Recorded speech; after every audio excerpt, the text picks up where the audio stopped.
So Bitcoin on our daily time frame, we do have, I think this is our first live stream since this drop.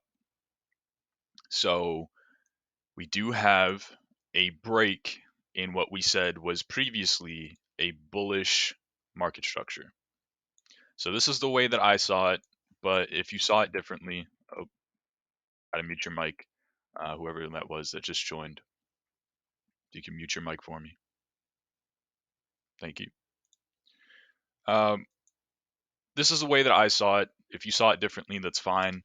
It doesn't really matter at this point, anyways. No matter how you saw it, this is now a lower low, right? No matter how you see it, even if you see this and this is all one move, this is a lower low, right? So in this scenario, you see this as a confirmed bearish market structure, meaning this is a lower low, this is a lower high, and this is another lower low that only confirmed it. So we are now downtrending on our daily chart, implying lower highs, lower lows. And if you saw it differently, if you saw lower high, higher low, higher high, this is now a lower low, right? So depending on how you see it, you either have the first move in breaking your structure bearishly, or you are already confirmed trading bearishly. Different ways you can see it. So just know interpretation. Obviously, market structure is interpretive. Price action never lies to you, but it's up to you on how you're going to interpret it. So that's the two ways that I can see it. The way that I'm going to talk about it is as if this is a lower high, this is our higher low, this is our higher high, and then this was our lower low break in our structure. So if we follow this up with a lower high, meaning anywhere below this high at 59.5K, that is a confirmed downtrend. We are now trading bearishly, and the only other time that we've confirmed done that is this piece of price action here. So that's when we come in and we talk about potentials for a bear market. Right? We said the exact same thing back here, potential for a bear market. Previously, it is consistent higher highs and higher lows all the way through, disregarding this piece of price action, and then you go back to higher highs and higher lows. Right? So finally, we've gotten something different that isn't just higher highs, higher lows into price discovery and bears are dumb. It's finally becoming worth discussing if we can shift this trend fully bearishly. Lower high, and it looks like we are downtrending from there. If we start downtrending, you will know. You will know because we will lose this 47K daily demand zone. It's acted as a very nice pivot level, and we saw price test here. We saw price test here again. So this price action looks very similar. If we see a similar result, we enter back into our range on lower time frames. We'll talk about that in a second. We might get a similar outcome. We might get another move up into this 59.4K supply zone. Once we break this supply zone, that's the sort of confirmation that we're back into this bull market.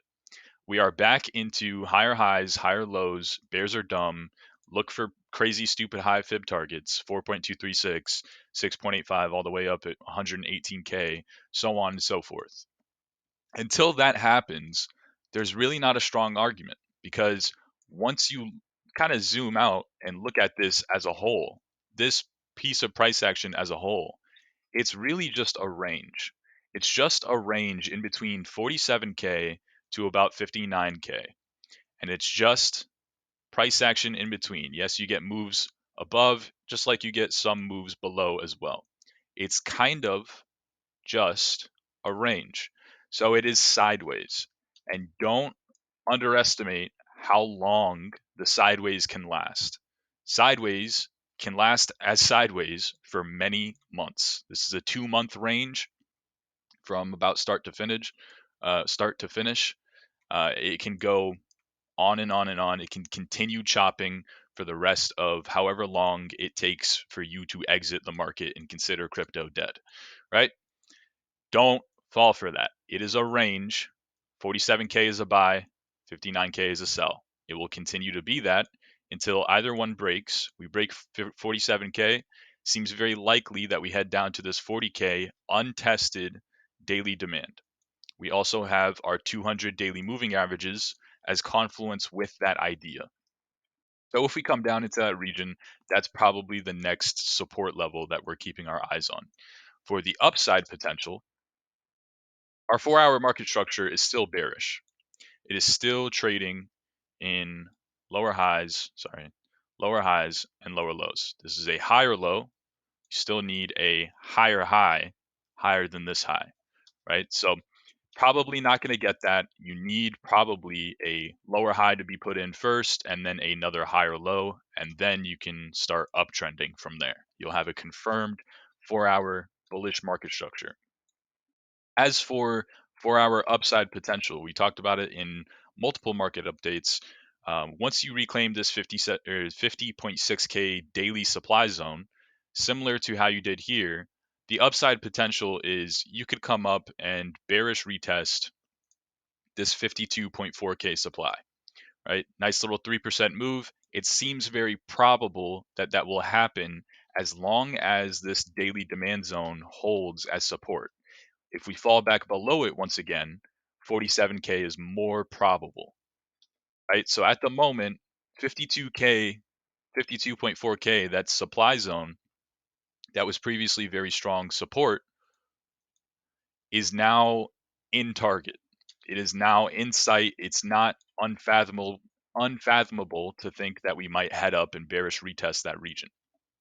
If instead the bearish retest does not see a rejection similar to here, and we reclaim this zone as support, we can then look for, we'll do this on the hourly, and then look for this point of control, which we also discussed at 55K. So the point of control is kind of just this high pocket or high volume pocket where you see the most you see the most volume traded at that price specifically. So this 55, yeah, it's roughly 55K almost on the dot. And it's kind of just this nice pivot level. When you're above it, bulls are in control. When you're below it, bears are in control. Here we're below, bearish retest, see this nice rejection. We break above and we get moves towards the upside. Break below, downtrend, right? Hold a support, nice uptrend. Break below it, and we even got a nice little clean break. And we talked about this. We talked about once you lose this point of control as support, it seems very likely that you head down into this 52.4K. And then it's just simply level by level from there. You get a nice little wick. It meant absolutely nothing. And you continue downtrending. You lost that zone. So then you look at 50.6K. You see a very strong wick, absolutely no reaction. And you look at 47K. You keep repeating that process because down is the trend, right? So now on the flip side, and we reclaim 50.6K, seems very likely we'll head up to 52.4. When you reclaim 52.4, seems very likely that you might come up and retest this point of control. Right? And with that point of control, we have our hourly 200 MAs as confluence of resistance. And we have the 4-hour 200s, which will likely be confluence as well by the time that we get there. So that 55K zone is kind of the level to watch. Once you're above it, that means we get more tests at likely 57K, which we were just at not too long ago. And when you're above 57K, it seems very likely that you head up to the range high as a whole at 59.4K, this little daily supply zone.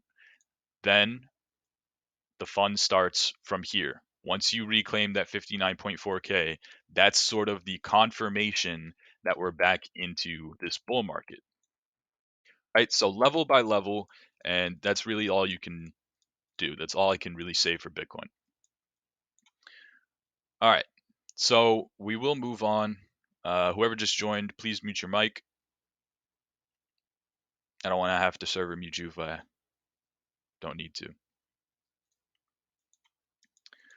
All right. So we will move on. We'll talk about ETH USD. So ETH USD, there's really not too much to say here. The daily chart is still clearly uptrending. We're still looking for crazy, stupid high fib targets, and everything else is kind of just speculation. Where is this going to find a high before finding the implied higher low? Nobody really knows, right? We're in price discovery, we're in uncharted waters. It makes more sense to zoom out and be less speculative by calling for higher because higher is actually more likely, right? So these are targets that we're assuming will get hit sooner or later or eventually, as long as the trend remains the trend, right? And the trend is higher highs and higher lows on every single time frame, from your weekly to your 5 minute. Every single time frame, higher highs, higher lows. So when you zoom into our 4 hour chart, we broke our structure bearishly. We had higher highs, higher lows. This is all one down move. We bullish retest this 4 hour demand zone and see a very strong reaction from it. So now, if we find a higher low anywhere between current price and this 3600 bullish retest, it is once again higher highs, higher lows, bears are dumb, look for more price discovery, right? If we find the lower high, if we put in a top here and we can continue downtrending, and then we follow that up with another lower low, we lose these demand zones. That's when you can start playing it level by level and look for these 4 hour 200s. The 4 hour 200s are kind of the true test of how bullish is this really.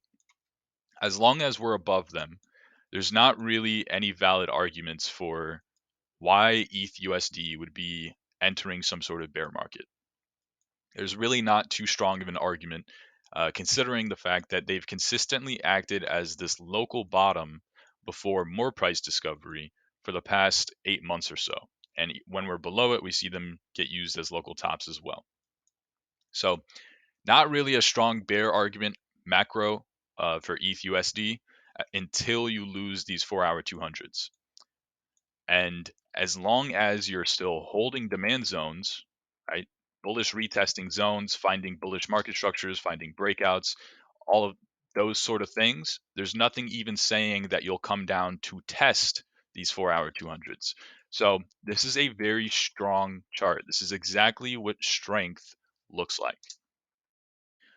Hourly chart, not sure if there's anything too much worth noting. Hourly is already in a confirmed bullish market structure, higher highs, higher lows. This is all sort of one up move. So if we pull back, maybe keep an eye on this hourly, on the hourly 200 MAs, and we might even have some hourly demand to go along with that. All right, so retesting this region as a whole, probably a nice little buyback, pullback trade for ETH USD. Looking for continuation. If you lose that, would seem very likely that this is our lower high after putting in the lower low, and we're going to downtrend into this demand zone again. And that demand zone doesn't hold, and we downtrend into the next demand zone. That demand zone doesn't hold, we downtrend into 4 hour 200s. Right, level by level.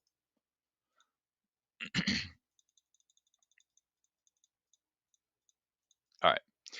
And then let's move on. Let's actually go to ETH BTC.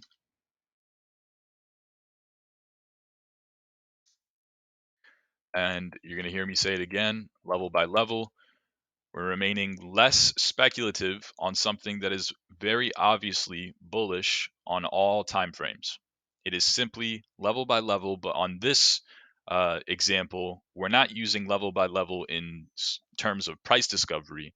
We're kind of just doing it for the simple fact that this is bullish trending on every single time frame, from the 1 minute down to or up to the weekly.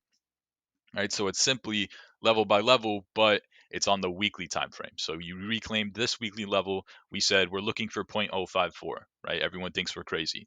We break above 0.054, we're looking for 0.085, right? Everyone thinks we're crazy. We break above 0.085, we're looking for 0.11. We break above 0.11, there you go. That's your flippening, and this is likely going into new all-time highs at that point. We can pull out some fib targets, and all we did was we played it level by level. So that remains true, and it will continue to remain true until some sort of trend is lost on our daily, on our 4 hour, hourly, anything. At the moment, bears have nothing. Bears have absolutely no argument. This is higher highs and higher lows, and you could even argue this is a higher low, or this is all one up move. But regardless, this is strength. Zoom into our 4 hour. I don't really think there's anything here for us other than our market structure and validation, higher highs, higher lows. So once you break this low, congratulations, you have your first bearish argument. You put in a lower low. Until then, this is still uptrending. It implies higher price targets.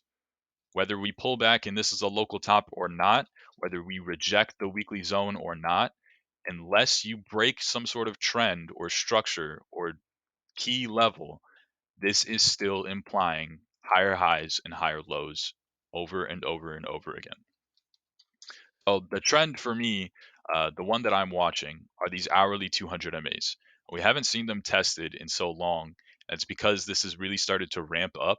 So we're probably finding a trend along something else now. But these hourly 200s have acted as the sort of local bottom for the majority of this uptrend. So, in my personal opinion, I really don't see a bearish argument here to be made, even though we're heading up into weekly resistance. And yes, I may take profiter here at weekly resistance, but I'm not bearish on this by any means until these hourly 200s are lost as support, right? So clearly, that's a very significant drop from current price action. That's a 15% loss. And, I'm going to hold and stomach through that loss if I'm just holding ETH BTC and expecting higher. But that mentality is what got me from here to here, right? So I can stomach the 15% loss because I'm up 115% because I've just allowed bears to continue being speculative. And that's it. So that's my approach to this. There's probably some hourly demand here as well. Go ahead and draw that out. So yeah, every single time frame confluently bullish, saying higher highs, higher lows, and we're heading into weekly resistance. So yes, I may take profiter at that region, but by no means am I a doomsday caller. So we'll move on, and last one that I want to talk about is Bitcoin dominance,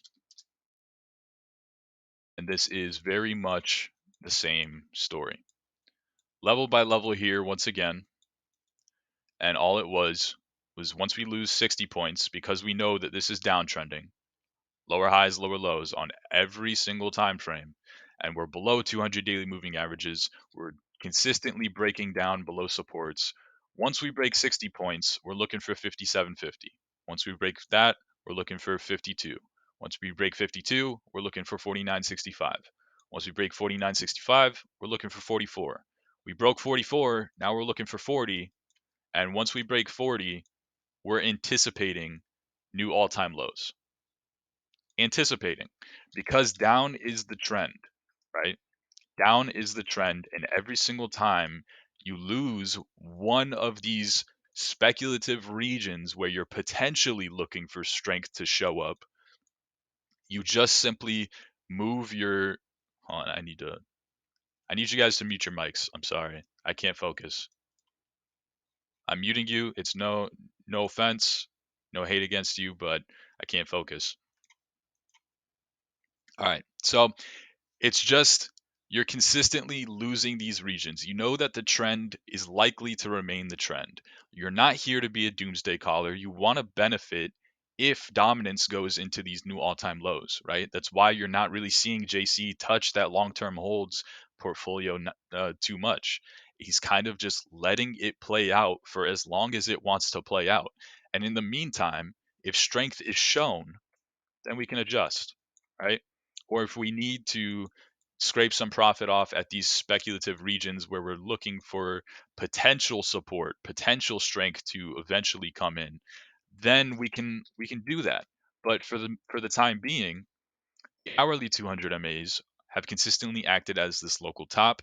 If you've watched these live streams, you know that I repeat this over and over again, and we have failed to reclaim them as support for the entirety that I've been rambling about this, right? For the past however many months that I've been mentioning that these hourly 200 MAs have consistently acted as local tops. So even if we bounce and come up to these hourly 200 MAs again, what tells you that this bounce into a bearish retest is different than this bounce or this bounce or this bounce or this bounce or this bounce, right? How do you know? So simply put, as long as you're below hourly 200 MAs, there's really not a bullish argument. There's not a reason to be this doomsday caller for altcoins and say that they're going to capitulate or whatever, right? It's more likely that the trend will continue being the trend than it is that we'll see the trend reverse. If the trend reverses, fine, we can adjust and we will give up, if it bounces from current price and then immediately reclaims, then yes, that'll be a 10% move on dominance. But the mentality that got you to where you're holding altcoins at 41 dominance, at Bitcoin dominance at 41 points, is what got you here to where you were able to hold altcoins for the 34% drop in dominance, right? So continue with the mentality that's working. And I've done that and I've seen, life-changing gains, and I hope you have as well. All right. So that's all I really needed to say. Not too much today. Kept it pretty quick. So what do you guys want to see? If you need your mic unmuted, please just let me know. All right, someone wants storage USDT.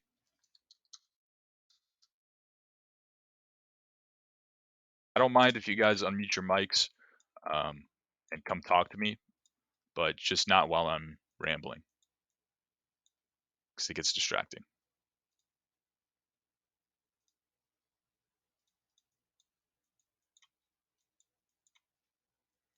All right, just marking out some demand zones, some daily levels.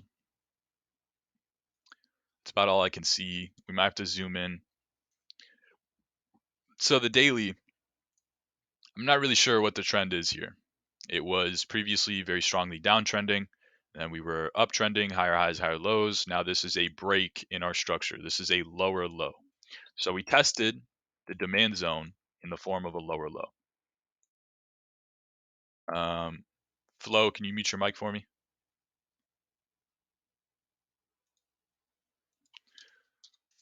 We tested the demand zone as a lower low, so that's a break in our uptrend. So if you're betting on a reversal, you are speculating.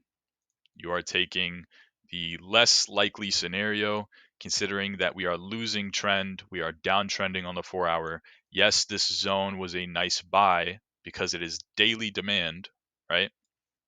But strength is not the percentage bounce, right? It is not. We can bounce 50%. It's still a bearish retest. It's still a lower high. So strength comes in once you reclaim this region as support.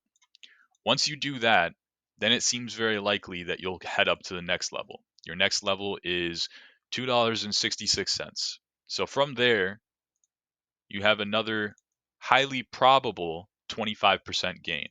Once you reclaim that zone, once again, level by level, this is probably more like an hourly supply zone, likely another 26%, a probable 26%.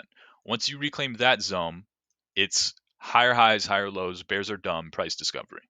And that's it, right? So there's room to bounce here. And by all means, a 40% bounce is nice. If you bought that daily demand zone, you probably feel like a genius right now. But you're not in the clear just yet.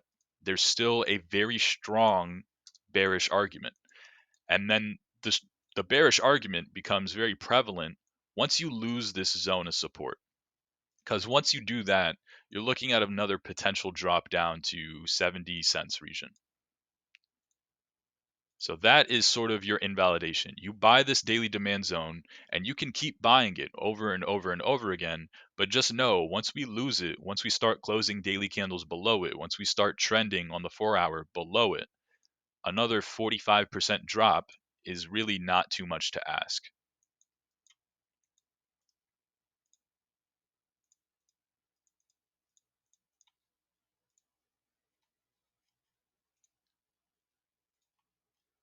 All right. Where you guys at, man? No requests. You just came in here to listen to me ramble.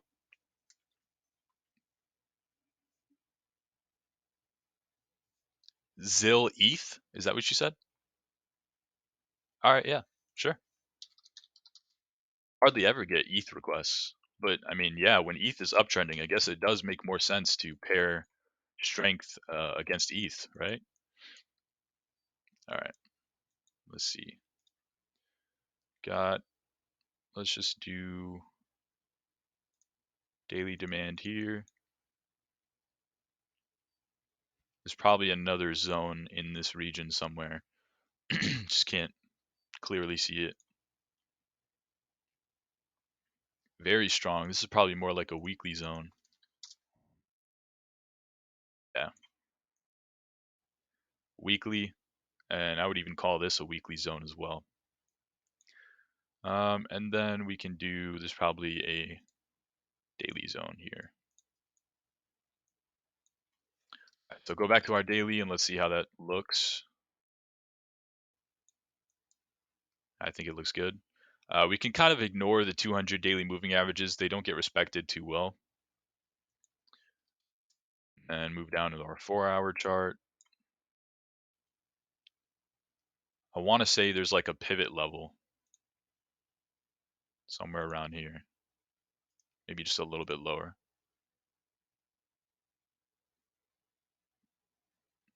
Yeah, let's do like that. I like that. Resistance, support, resistance, resistance, resistance, resistance, resistance, support, support, resistance, support, support, support.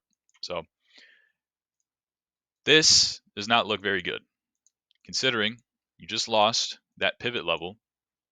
You're consistently making lower highs and lower lows on every single time frame, and you're downtrending into this weekly demand zone. So it is weekly demand. So if you were going to buy this and hope for a bottom, that's probably the zone to do it. Right? And your invalidation is very clear. Once you lose this zone, you probably see new all-time lows from there. Right? There's not much stopping you. There's not much here. So losing that weekly zone, probably very bad. Probably means new all-time lows incoming. So buying this region is probably a good bet. I would probably, if I'm looking to buy ZIL and give up some Ethereum, I'm probably just buying within this zone, 7% range, and giving it some room, maybe, 20, 30%, whatever. Let it do its thing. Weekly zones can deviate quite a bit, just like back here or back here. Doesn't necessarily need to be perfect. So just giving it some room. And if we, break down and close a major daily candle below it, if the breakdown comes and it's a meltdown and we close the daily candle all the way down here, then you positioned yourself accordingly for that to happen. So I think this is a good bet. High time frame, long term, if you're looking for a macro bottom or something, if you're just looking to speculate, but this is definitely not strong by any means. It's actually the exact opposite on every single time frame.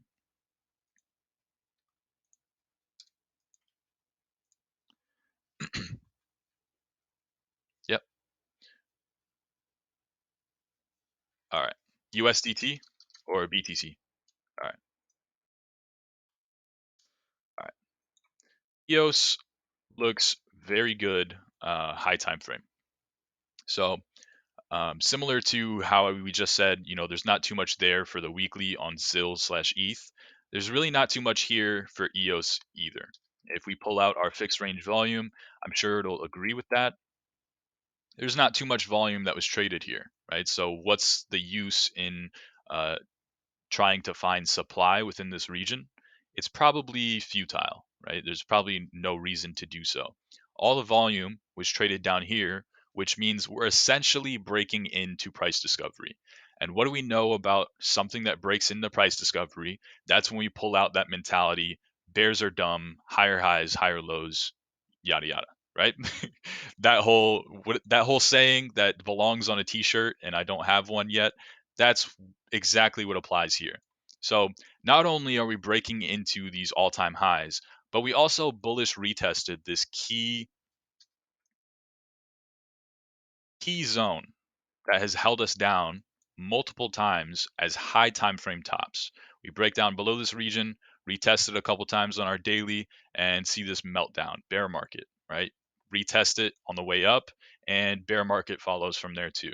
Retest it, and you see a massive 50% drop as a reaction from retesting it. So now that you're above it and you're trading uh, bullishly above it and you're bullish retesting it as support, you would think that this region holds for more price discovery.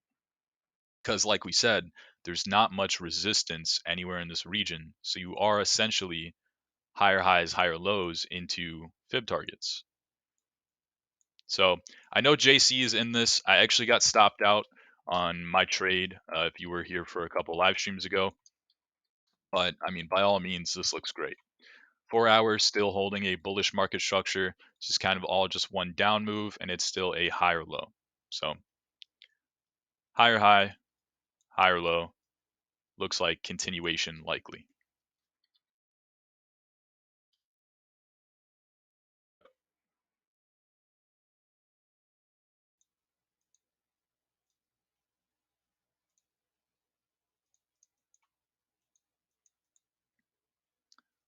All right. Save BTC. Never even heard of that.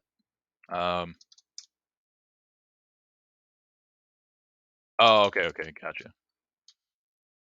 I thought you just had two requests. Gotcha, gotcha. All right, let's see. AVE BTC, we're probably going to need a fib draw because this does look very strong. Higher highs, higher lows. And I'm not seeing any resistance here. So, like I said, with EOS, this is probably going to enter price discovery just for the simple fact that there's probably not too much supply in this region. We do need to find some more daily levels that we can kind of rely on. So there's probably one here.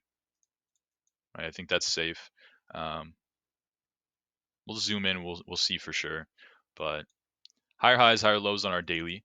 And then I think for a fib draw, really, you could probably just use this high to this low. Actually, yeah. So got rejected from the daily or the golden pocket, but now we're trading above it. So yeah, this does look like AVE BTC is going to be entering new all-time highs pretty soon. 4 hour chart, clearly bullish market structure, higher highs, higher lows, and that remains true even here. So not too much to say about this really. Let's see. I'm gonna cheat. I can't really see anything here. It does look like we have some volume here, so probably some resistance. Either we're at resistance or we're closing above it. But either way, I think the result's going to be the same relatively. I definitely don't see a setup here. I don't see anything for, if this pulls back. Um, I have a clear zone where I'm looking to take a setup with a nice invalidation. I don't have anything like that. But if you're just holding this, then I mean, by all means, this looks like a great hold.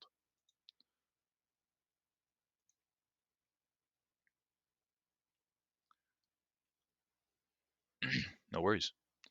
HTR USDT.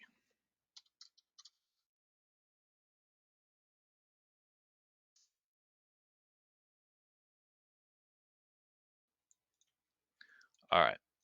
Let's see if fibs help us here. I don't think they will. Not this fib, at least.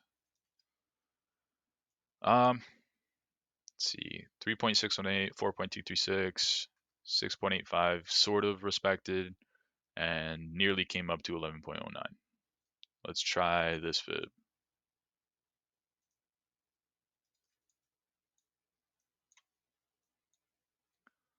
I actually like that one better. 1.618 saw a reaction, and then it started to act as like this pivot level, and 2.618 gave us this daily supply zone. So, and then we have daily demand here. So this is truly, honestly, just a range. It looks like you're below the mid range, and we can probably zoom in on the 4 hour and see it better. But I would say this is just a range for the most part, a range between $1 and $1.77.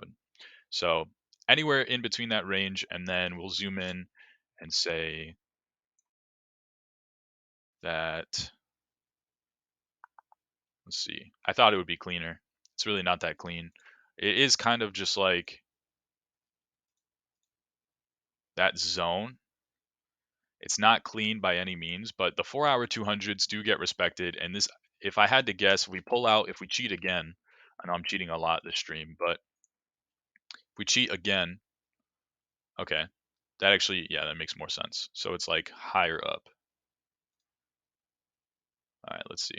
So we'll do, let's put it right about there. Delete, and we'll delete this one. See how that looks. And yeah, that actually looks a lot better. So that's how I use that tool. I don't always rely on it. I kind of just rely on my gray boxes. But when I don't have a clear indication of, what's the zone here, but I can definitely tell that there's supply somewhere in this region, I just kind of pull out that box and I cheat a little bit. And in this scenario, it actually helps quite a bit. It makes a lot more sense. So I think the bullish arguments really start to um, tack on to each other once you reclaim 4 hour 200s and once you reclaim this zone. From there, it's very probable that you see another move up into $1.77. Once you reclaim $1.77, it becomes bears are dumb and I'm looking for crazy high fib targets, right? Over and over and over again into more price discovery. As long as, excuse me,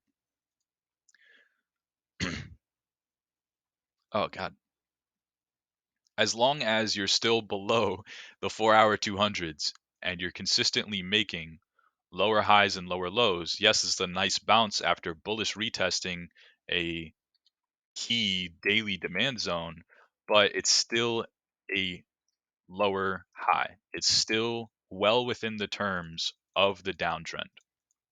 So this can bounce and see a 30% reaction or even 45% reaction, and it means nothing. It's still weakness. It's still downtrend being implied, right? So as long as you're below these 4 hour 200s, as long as you're consistently making lower highs, lower lows, it's more likely that you head down to break this zone eventually. Once you sort of reclaim that pivot level, that mid-range zone, and your 4 hour 200s, then you can start targeting the high side of the range. Then it's more likely, more probable that high side of the range is on its way. And we're more likely to bash away at this and break that towards the upside. If you break this to the downside, your next demand zone, from what I can see, is probably way down here at 60 cents. So that would not be a fun ride. You probably have some 4 hour demand here as well.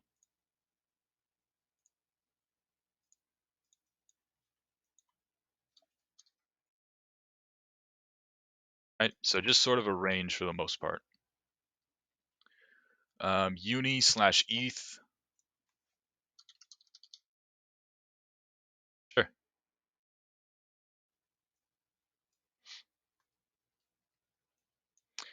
Just because I consider it cheating just because I'm just so used to just pulling out this rectangle tool and just drawing a gray box and saying, yeah, there's supply here, there's demand here.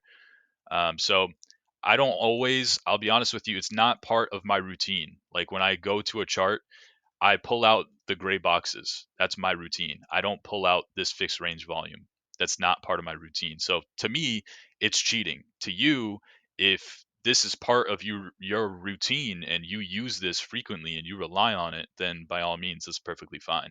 I like it. I very heavily uh, enjoy using it, but I tend to just rely on the routine, the system that I've been relying on for the past couple of years. So that's why I consider it cheating. Oh no, oh no. Hmm. All right, so Uni ETH. What's the best? I don't want to do Kraken because they're so illiquid. I really do. I have a passion. I hate Kraken. I really do. I will never recommend Kraken to anybody. Don't tell me Kraken is the best chart to use.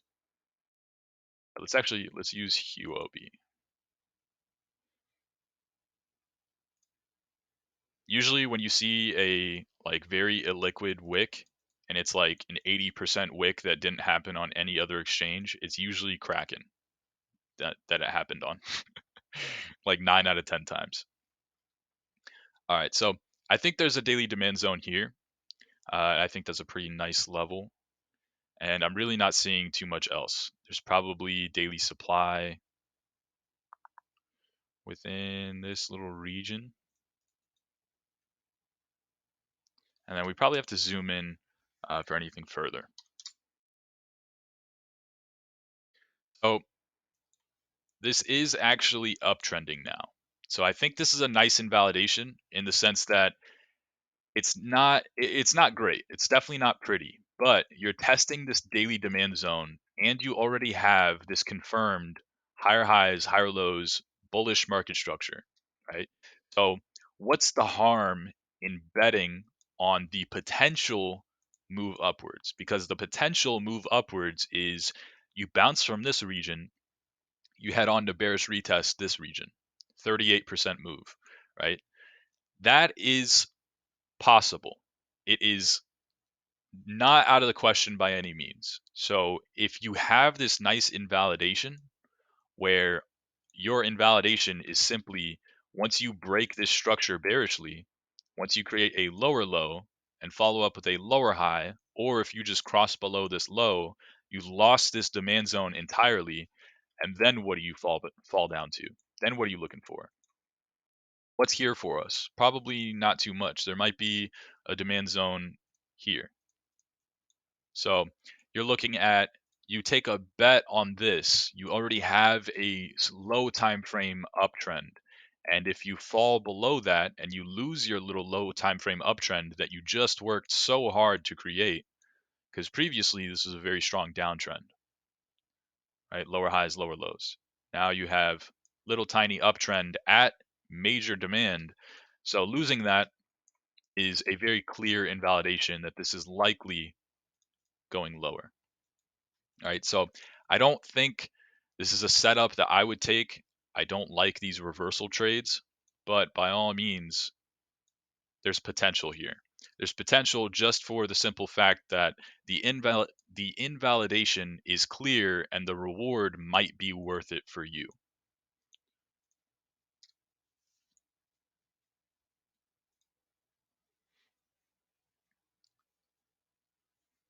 Let's see, UBT/ETH.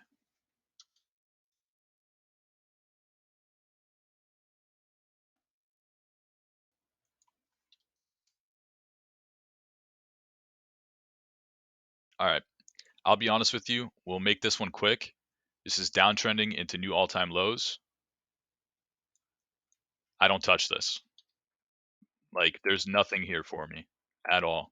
New all-time lows. If it's in new all-time lows, I don't care. I don't want to buy it. It's as simple as that for me. You know, the entire past 2 years, everyone's always trying to call the bottom on altcoins that look like this, and they say, "Oh, this is a bottom. Look how much we bounced. 100% bottom is in alt season," and then we just downtrend lower for the next however many months, years, whatever, into new all-time lows. And then they do the exact same thing over again. Oh, look at this crazy wick, 550%. And then we just downtrend into new all-time lows. So I am not a buyer on anything that's downtrending into new all-time lows. Just like I'm not a doomsday caller on anything that's uptrending into new all-time highs. It's just not probable, right? It's not probable that I'll enter here and this is the bottom and we bounce, even though it very well could be, and I could look like a genius and get 100% move and whatever, right? Or a 500% wick. It's just not worth it for me. The probability is not good enough to justify me taking a trade on this.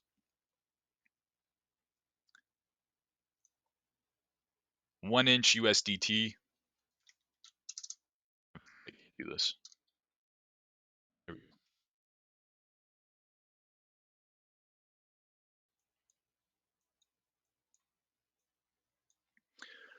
All right, so we can get rid of this fib draw.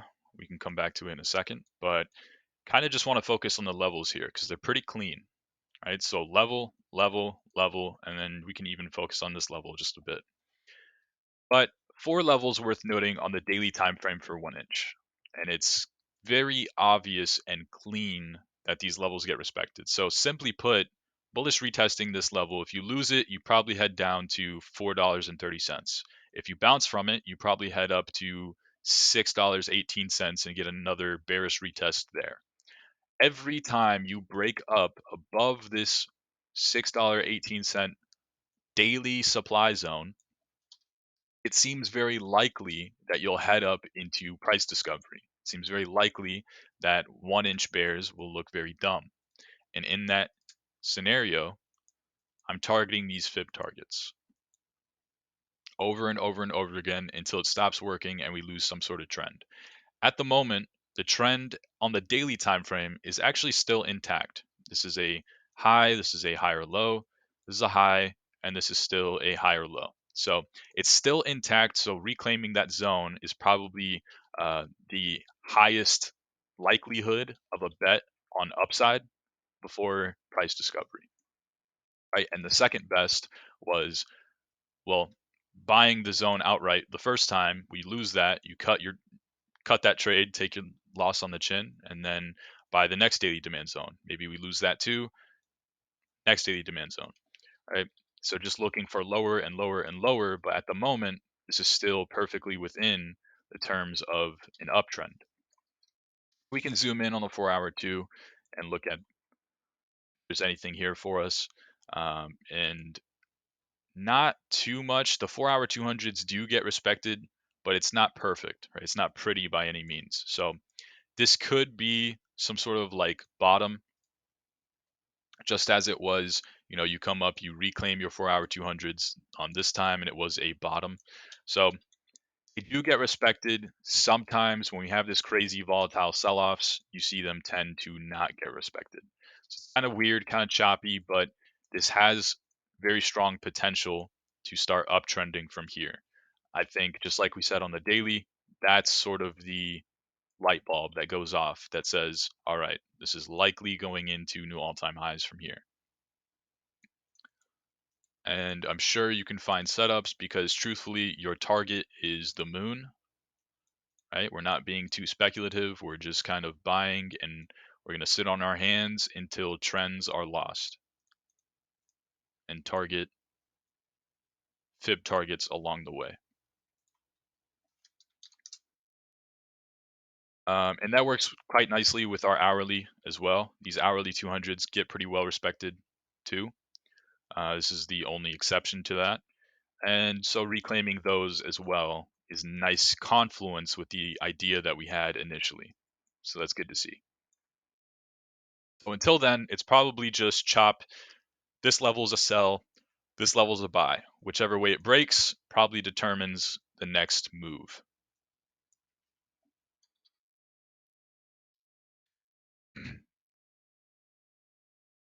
One second.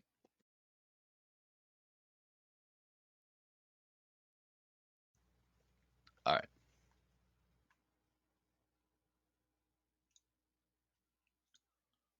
Let's see.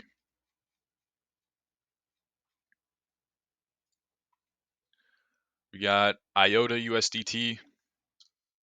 I see that you guys have tagged me in other channels and DM'd me as well. I'm just kind of doing the live stream chats first, but I promise I will get to you. So IOTA USDT currently chop, currently sideways price action. But for the most part, when you zoom out further than that, price discovery. So bears are dumb mentality, higher highs, higher lows, look for crazy, stupid high fib targets. That trade that you saw was a trade that I actually took, and it was simply for that reason. It was we broke out above a key level. I'm going to target some crazy fib targets. Let's see. So back to the daily. This is chop. Not sure if there's anything that we can actually mark out. Probably more visible on the 4-hour chart, but I'm going to say there's probably some supply in that region. And then nothing else is really clear to me, so we can zoom in and see if it makes more sense on the lower time frame. And yeah, it does. So this region here, 4-hour demand, and we can say 4-hour supply as well. 4-hour 200s don't really get too well respected. They're kind of just choppy at the moment.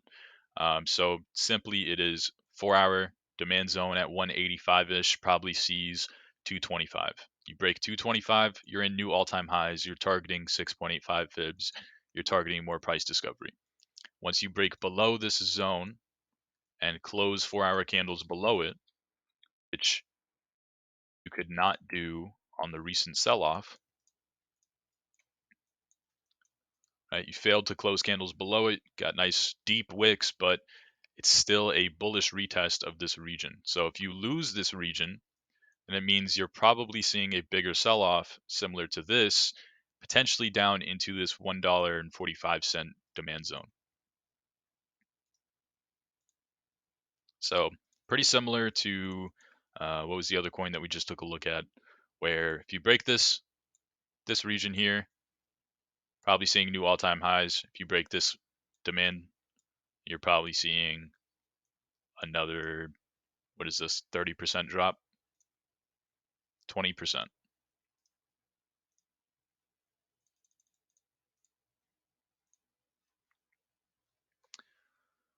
XAG USD.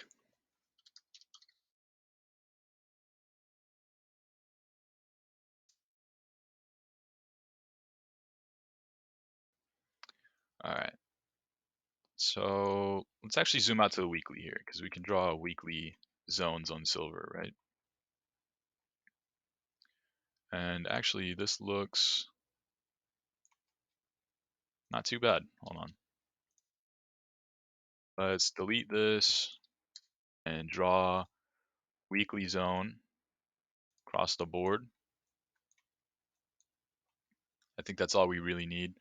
So this is sort of this consolidation where we're seeing this sideways. This is where Jacob or Depsuo come in with their pretty little symmetrical triangles. And all it really means is once you break above and you start shifting your structure bullishly, you probably see a move up into this 36-ish weekly supply. All right, so breaking above that zone, upward trending above the weekly demand zone or the weekly supply zone, then you probably see a move up into your next weekly supply zone. You reclaim that, seems very likely that you'll head up into new all-time highs. So from there, you can target fib targets, long term, 1.618, 2.618, so on and so forth. Let's see. So zoomed in, we're looking at the 4-hour. We're going to keep that sort of symmetrical triangle idea in our heads because this is lower highs, higher lows. I know this is a crazy wick, but that was around the Wall Street bets time when everyone's saying like silver is going to have this like shortage or whatever, but saw a crazy wick, but for the most part, lower high, lower high, higher lows. So looks very good at the moment, actually, lower time frames. If you were going to bet on the breakout of the consolidation, which I am not a fan of doing, I would rather wait for the actual breakout instead of betting on the breakout. But if you're going to bet on the breakout, then this is not too bad of a bet. Silver, so how volatile is it? Not really sure. Something like this might take a couple weeks, couple months to really play out. But looks very good. Sideways sort of consolidation at this weekly supply zone, and any momentum above that will likely see a move up into the next weekly supply.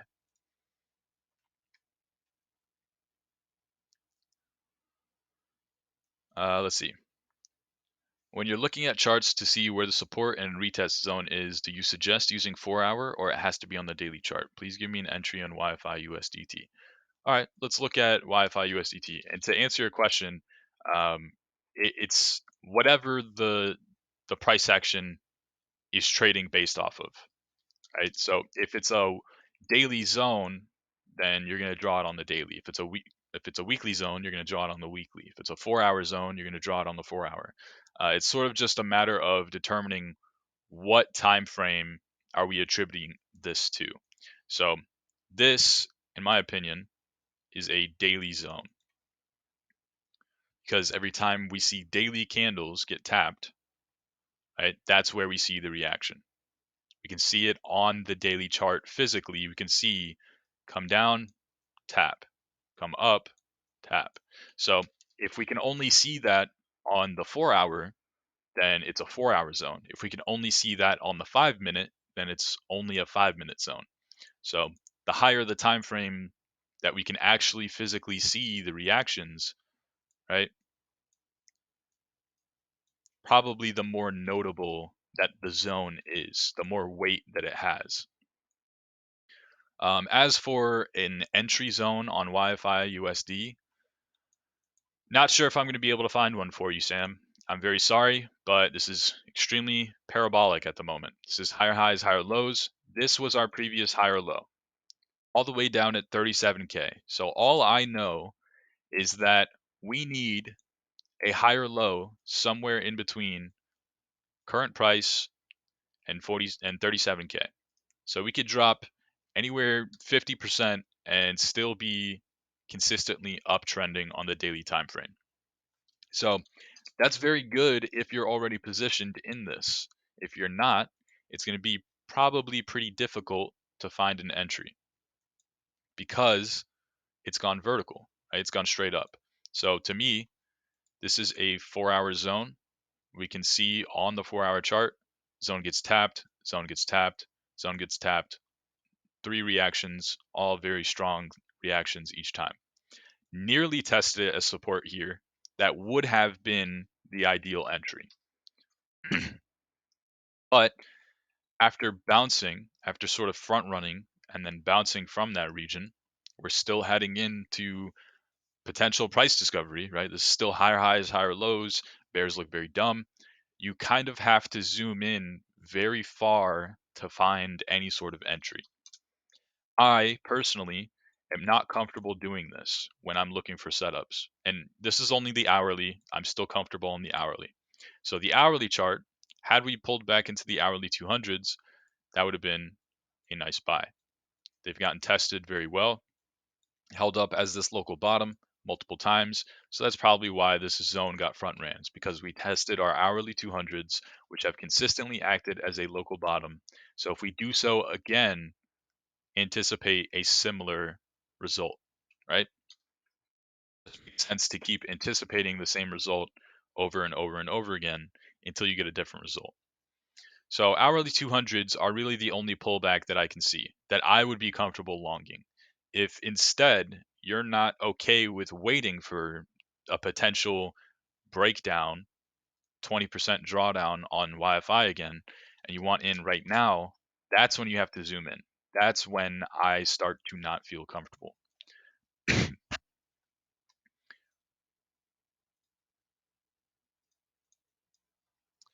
Might be a 15-minute zone here.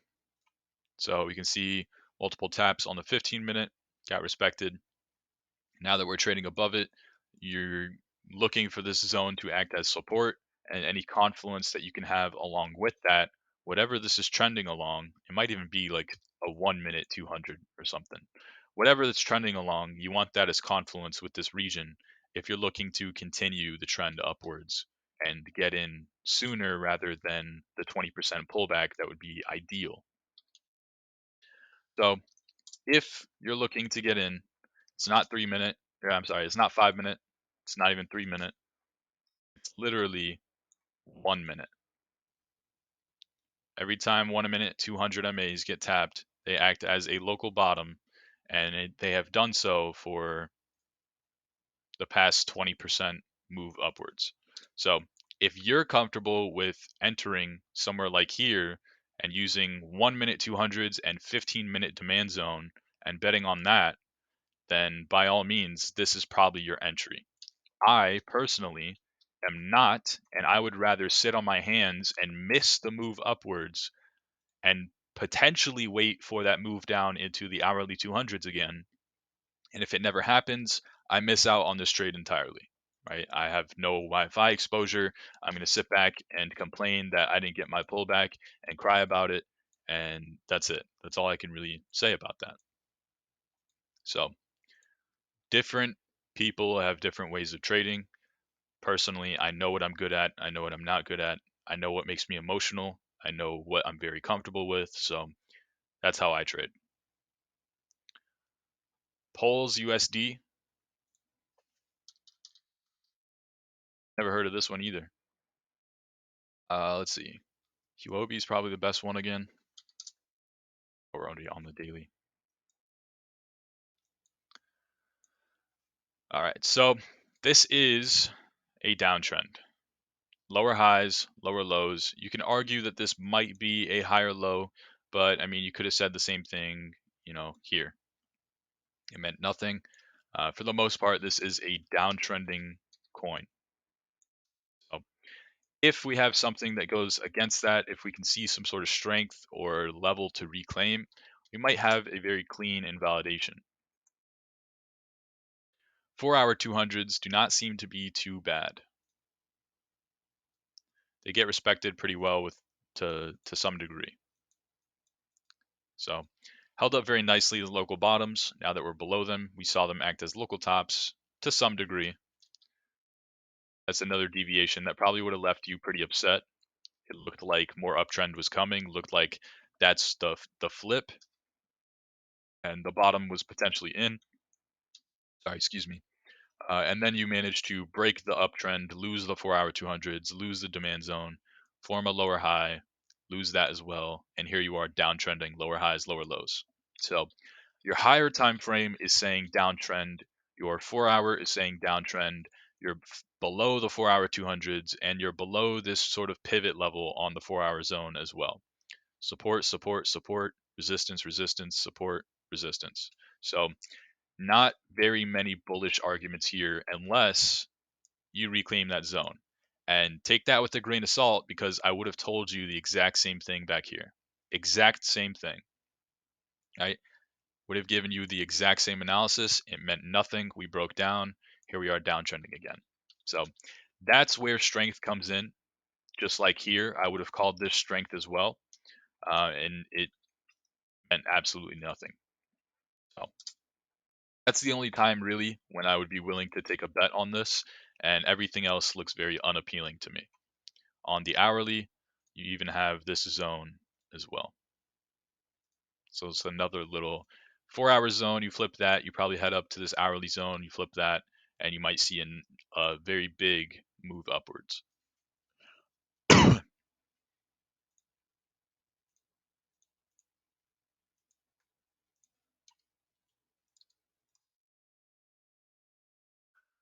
All right, let's see. Where would you take profits on AVE USDT and BTC pair?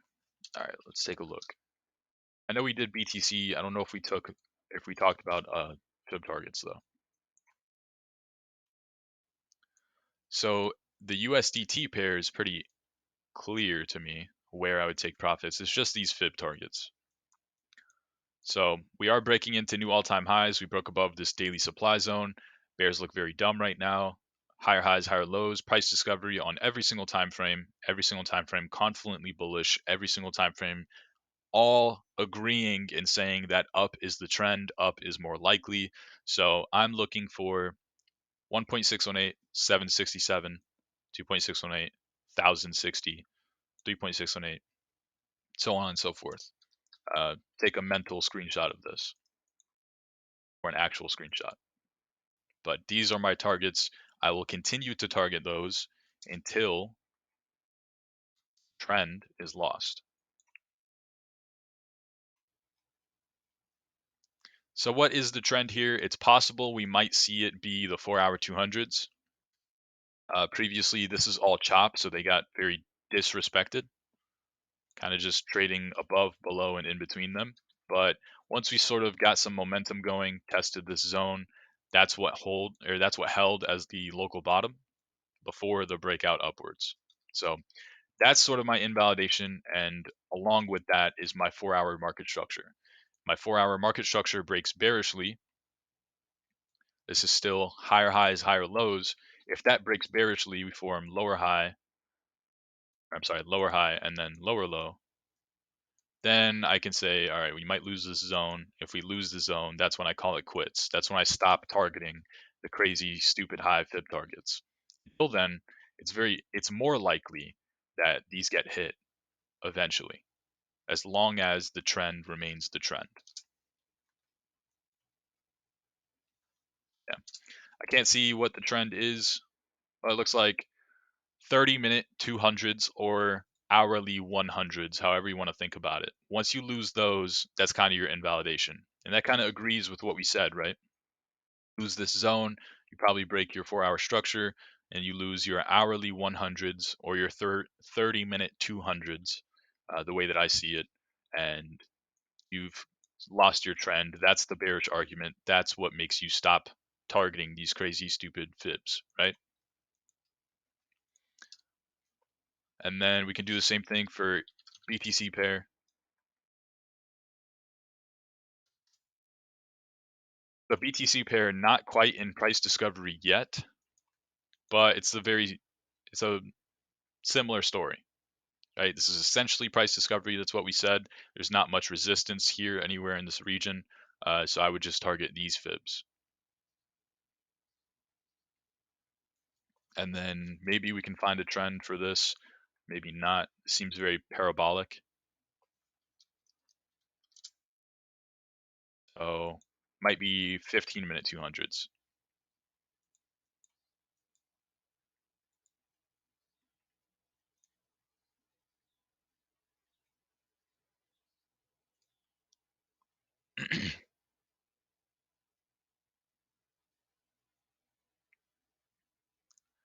All right. Let's see. Robbie wants SXP BTC. All right. Hold on. I'm gonna delete. All right. Guys, don't forget we have the live stream chat in the off-topic hangouts region. So it's not necessary by any means, but if you are sending requests, even if you send it first, I'm gonna always look at the live stream chat first. So just so you know. SXP BTC is very strongly uptrending, and it has remained that way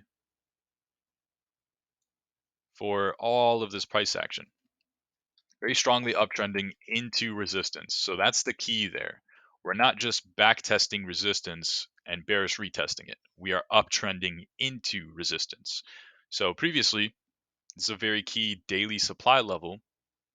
We break above that, and yes, we sort of downtrend below it. There's another daily demand zone, but we managed to hold them. We managed to hold the 200 daily MA along with it. So reclaiming that zone likely sees move up into the next daily supply at 10K sats. Reclaiming 10K sats probably sees another move up into 15K, 46% move. Reclaiming that next daily supply. Reclaiming that, probably seeing golden pocket fib after golden pocket fib, probably seeing new all-time highs. So tons of potential for this, but can we find an entry? If we can, we don't obviously want to wait until the flip of that region to get the profit like rolling in. So if there's any confluence, we know that the daily is saying higher highs, higher lows, then we can jump on any potential opportunities. So this looks pretty good. 4-hour 200s do get pretty well respected. This is the only sort of exception to that. And even here, we saw them tested twice as support. So if you're going to bet on a higher low on the daily chart, I think this is a good place to do so. And all you would target is this daily supply. That's 2.6R in itself, right? And then the real target, once you break above this supply zone, this is a take profit area by all means. Resistance is resistance. We saw this zone hold up 1, 2, 3, 4 times on the daily. So resistance is resistance. But we just said you flip that region, your next target is probably 46% higher. So there's a 10R trade, and you're sort of playing the probabilities in the sense that if you were to start finding the higher low on the daily, this is probably a good place to do so. Now, of course, the alternative is you just wait for this move and you jump in from there as well. And that's a higher probability trade in the sense that we're not really guessing. We're kind of just playing what's expected at that point. So this is your daily invalidation. So by taking the trade here and having that stop loss here, then you're allowing yourself to get stopped out and potentially come down to this demand zone, maybe even this daily demand zone, and then look for the move up. So there's room for a stop out before the real move up, taking the first trade, whereas this trade, this setup, is very probable and high probability. High probability and still pretty decent RR too. 4.5R, it's pretty good.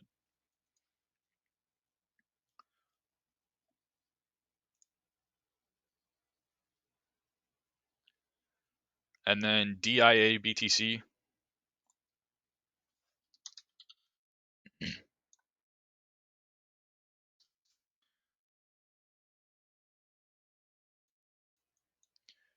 this is a very similar story, but this has a ton of potential. All you need is a reclaim of this daily supply zone. It's acted as a very strong pivot level. So just like we said for ETH BTC, once you break above this major supply zone that has held you down for ETH BTC, it was 2.5 years. Right? I'm referring to that 0.037 weekly zone. It was 2.5 years. For this coin, it hasn't existed as long as ETH has. So considering that this has acted as supply for what, 8 months, right? Very strong key resistance for the past 8 months. Once you break that, considering this is only 11 months old or 9 months old, for the majority of its life, it's been stuck under this zone as resistance. So once you break that, that's a very significant event that probably sees a very vertical move upwards into your next daily supply. And then once you break that, it's new all-time highs likely because like we said, probably not too much supply anywhere in this region. So tons of potential for this if we can find something good on the 4-hour, but nothing really. I would just simply look to keep buying this daily demand, sell here at this daily resistance, and repeat that process over and over and over again until finally we break out in either direction. We get the breakout, you're looking at a potential 93% move that is actually pretty probable. And if you break down, then you're looking at another move down to potentially 500 sats region.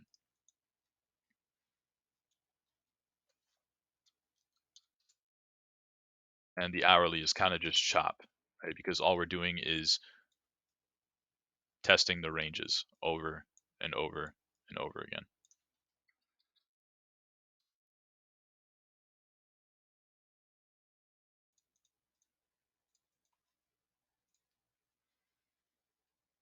And then UBX/ETH.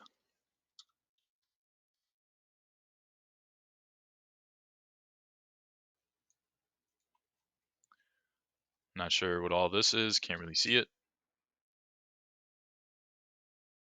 Oh, it's because we were on the hourly. This is a pretty insane chart. Not gonna lie. But nothing here for me on the weekly. Daily is finding lower highs and sort of equal lows. We can say this little zone acting as daily demand, but we're seeing lower highs off each test. So it's likely that we see another lower high here. Even if we do bounce from this region, yes, it is daily demand, it is major support, so it's probably a good bet every single time that it gets tapped. Just like this reminds me of the Bitcoin chart at 6K in 2017, where it's a good bet that 6K zone is daily demand. It's very strong. It's very obvious that buyers are willing to step in here, but you're consistently seeing these lower highs. So it is implied that this zone is going to break sooner or later.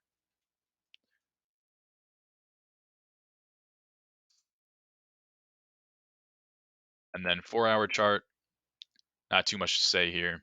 I don't think there's anything even worth noting really. Probably have some 4-hour supply here. So now you have, if you do break out, reclaim this zone, then that's probably a break in your structure and what you're used to. You probably have a higher high at that point, and you might be actually reversing and seeing some sort of crazy move upwards. But until then, it's implied that you're going to continue forming lower highs and eventually break through this floor.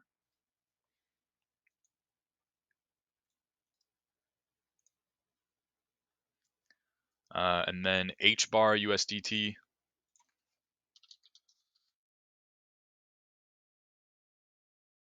All right, I already have a pre-drawn range. Let's delete this really quick. All right, so now we're just looking at level by level. Looking at, this is range lows, probably better to see on the 4-hour. And then we have a little mid range, and then we have range highs. So that's all it is. It's a range. You sell this resistance, you buy this demand. I know these were very strong moves below the range lows, and if you bought this demand, you were probably pretty screwed. But it was a deviation. You buy the demand, keeps going lower, you get stopped out. You see this crazy reversal, you reclaim the range, and actually it's probably better to see on the 4-hour again. You reclaim the range, right? Break back into it, retest it as support, and then you look for mid-range, top side of the range. So this is now a deviation. Deviations tend to lead towards the opposite side of the range. In this case, it did not. We saw mid-range, you would have taken profit, and then eventually we fell through, so you would have lost on that again, right? Then we break down, you expect the breakdown. So whichever way the range breaks, you expect continuation. It breaks down, you're looking for crazy buy targets lower. It breaks up, you're in price discovery, bears are dumb, you're looking for fib targets. Um, so, so would have taken profit mid-range. Maybe you buy back the low range or range lows again. Maybe you don't, get stopped out, and then we reclaim that range again, confirm the deviation below. Remember, it's a deviation because we're anticipating the breakout or breakdown. It's a deviation, we reclaim, and we head towards top side of the range. Here we are at top side, so now you're looking for mid-range. We got that. We're below mid-range, so now we're looking for range lows again. Just continue that process. range high, sell, range low, buy, range high, sell, range low, buy. We break down, you anticipate, all right, I'm wrong, looking for a crazy sell off. If we reclaim, you're looking for moves back upwards. Just like we break out and up, you're looking for crazy fib targets. If we fall back down after breaking out, you're looking for mid-range, range lows again. It's going to continue to be this process until eventually the range resolves and one of the breakouts not see a deviation, and it's the actual move and it's the breakdown before the crazy end of the cycle or continuation of the cycle.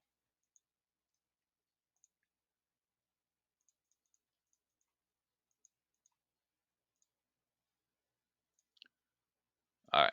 And then ICP USDT. I can't tell if that's an I or an L. I think it's an I.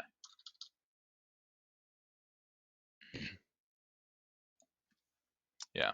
This is not typically something that I can usually chart, just for the simple fact that there's not enough here for me to really make an analysis. You guys know me. Um, the member who requested this, I believe, is new. I'm sorry if I'm wrong, but I have not seen your name before. But if you don't know me, I'm pretty useless unless I have a chart. I'm not good with just interpreting or fundamentals or whatever. I very much heavily rely on the chart. So if there's nothing on the chart for me, I don't really have too much to say. There's hourly supply here at 338. Once you break above this, who knows how high this can go? And the answer to that is not me. I don't know how high this could go. I would simply target these fib targets, and as long as you're below that range or that hourly supply zone, then who knows how low this could go? And the answer, once again, is not me.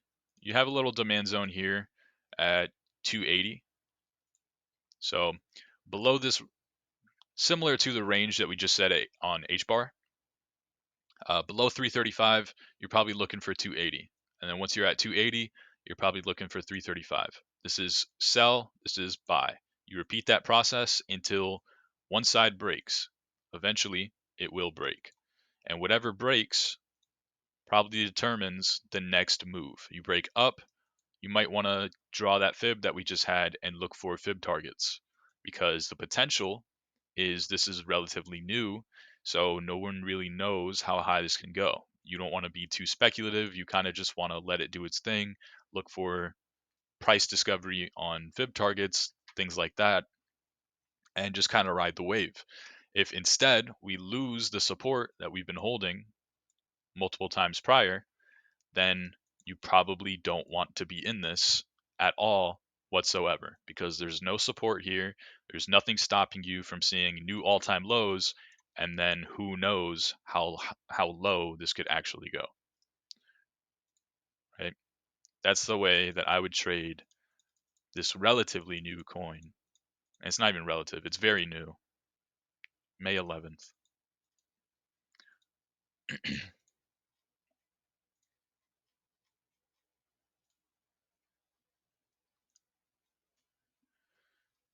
All right. I think that's everything. If you guys have any last questions or real quick charts that you want me to take a look at before we wrap this up.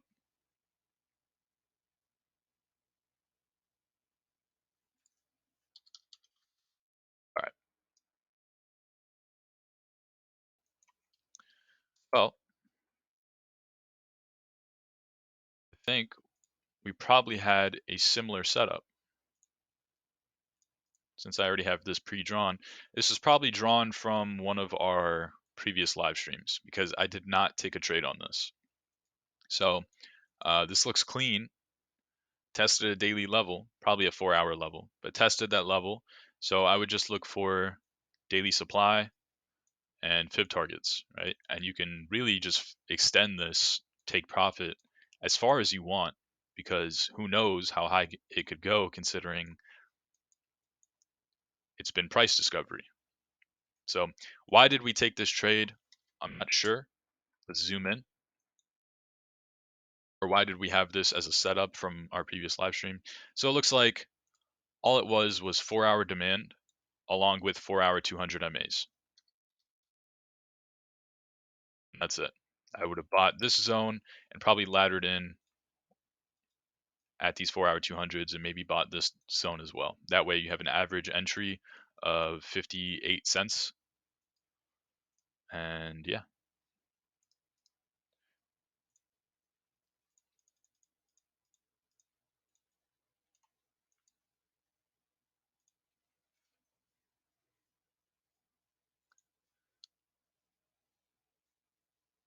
Yeah.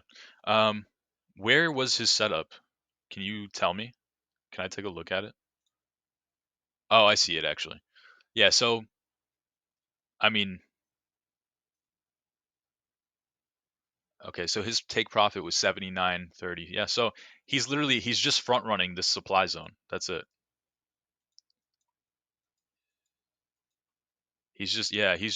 He bought literally the exact same idea. He bought the 4-hour 200 EMA and he has his little green box and that's just the equivalent of my gray box. And he's just front running this supply zone and I'm assuming he's just going to cut his trade. And then if we break down, great, he looks like a genius. And if we break out above, then there's always the opportunity to get back in above this supply zone. So um, either way, you could play it. If he drew out a valid setup, I would say play it his way. He's smarter than me, man. I mean, he trained me. So yeah, but yeah, I mean, that's always nice that we have similar ideas, right? I come in and send this live stream or send this in a live stream, and then he actually sends it as a trade in live market updates, and it's working out pretty well. I would say if you're planning to fully cut your profit on a front run of this supply zone, then you probably want to take some profit here soon because you're in a 4R trade at the moment. Sorry.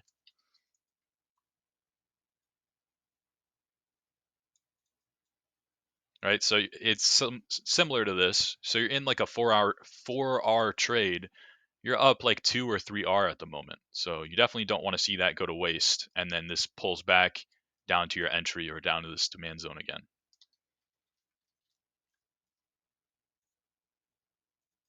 Oh, is it? Okay, let's look. Oh yeah, good call.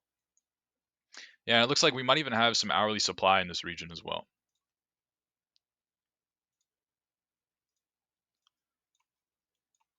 Yeah, so I mean, this looks like a nice take profit. If you're looking for, I mean, and you should be looking for higher, right? Because we know that this is a very bullish chart, but it definitely does not hurt to be a take profiter here and lock in some gain and maybe even move your stop loss up above whatever the entry is.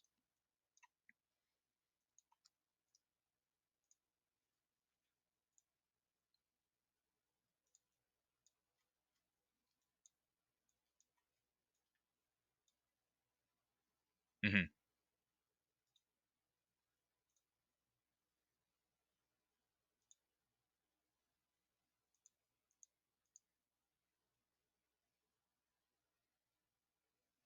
All right. Do you have a good example of that?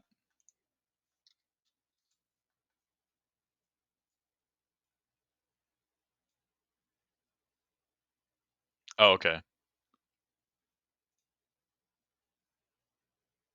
All right.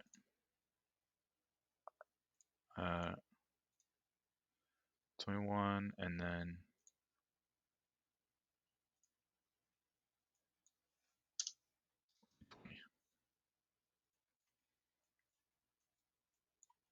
oh, on the hourly.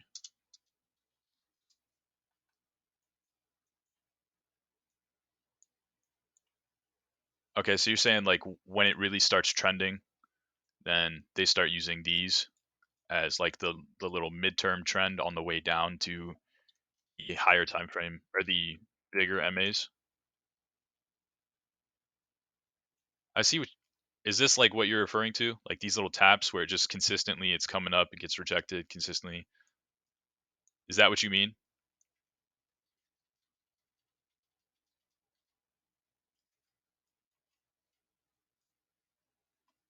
Oh, you're good.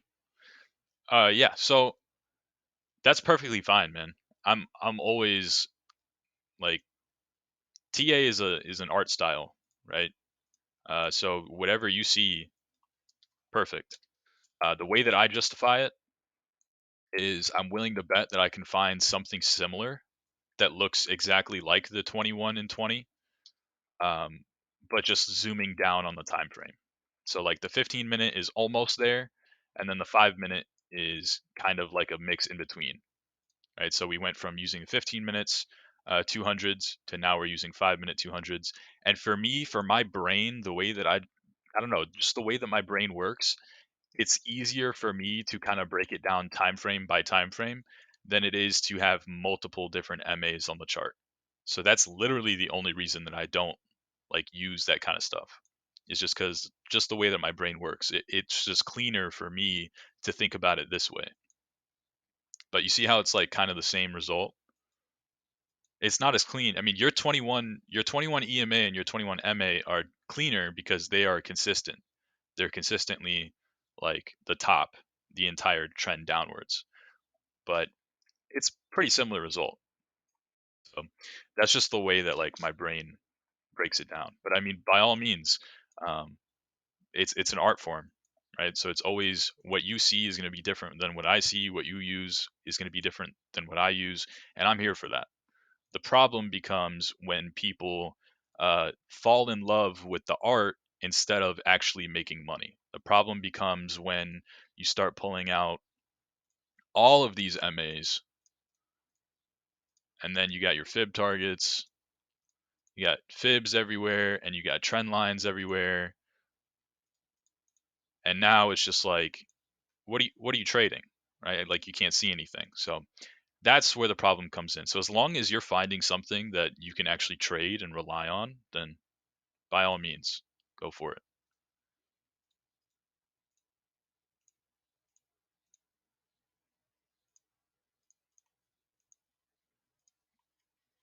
My friend says one of my friends is a whale, has been part of crypto since like 2013.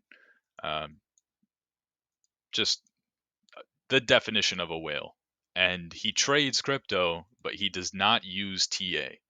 And he says, at the end of the day, trading is about putting risk in the market and seeing a return. And everything else is vanity. People tend to fall in love with the vanity of drawing charts rather than actually finding trades that make money. All right. And with that bit of wisdom that you guys did not ask for, um, I'm going to go ahead and wrap this up. So, thank you guys for coming out to the stream. I really appreciate it. If anyone has any more questions, then feel free. I'm always willing to answer just in DMs or whatever. But I'm going to go ahead and wrap this up. So, thank you guys as always. I really do appreciate it. And have a great weekend. And we're back on Monday. So, take it easy, everybody. I'll see you later.